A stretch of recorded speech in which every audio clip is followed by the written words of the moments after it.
Zee Marathi वाहिनीवरील पुन्हा कर्तव्य आहे या मालिकेमधील वसुंधरा हे पात्र सध्या सर्वत्र लोकप्रिय होताना दिसत आहे। त्यामुळेच आज आपण या मालिकेतील वसुंधरा ही भूमिका साकारणाऱ्या अभिनेत्रीची संपूर्ण जीवन कहाणी जाणून घेऊया। त्यामुळे व्हिडिओ शेवटपर्यंत नक्की पहा। मित्रांनो, वसुंधरा ही भूमिका साकारणाऱ्या अभिनेत्रीचे संपूर्ण नाव अक्षया हिंदळकर असे आहे। अक्षयाचे जन्म 17 मे 1996 साली नवी मुंबई महाराष्ट्र येथे झाले आहे।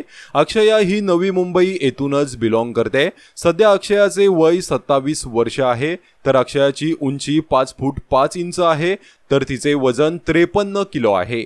अक्षयाचे शालेय शिक्षण हे नवी मुंबई येथूनच पूर्ण झाले आहे, तर तिने मॉडर्न कॉलेज वाशी येथून पदवीपर्यंतचे शिक्षण पूर्ण केले आहे।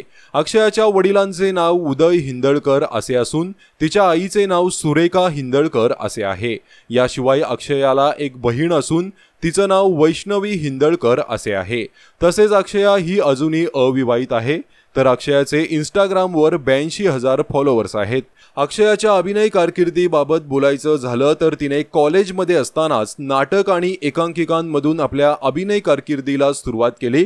पुढे तिला स्टार प्रवाह वाहिनीवरील 7 जन्माच्या गाठी या मालिकेमध्ये प्रमुख भूमिका साकारण्याची संधी मिळाली। या मालिकेमध्ये ती अभिनेता विशाल निकम सोबत झळकली होती। त्यानंतर अक्षया ही तुझ्या इश्काचा नाद खुळा या मालिकेमध्ये ही पाहायला मिळाली आणि सध्या ती आपल्याला झी मराठी वाहिनीवरील पुन्हा कर्तव्य आहे या मालिकेमध्ये वसुंधरा ही भूमिका साकारताना दिसत आहे। तर तुम्हाला अभिनेत्री अक्षया हिंदळकर आवडते का? कमेंट करून नक्की सांगा। धन्यवाद।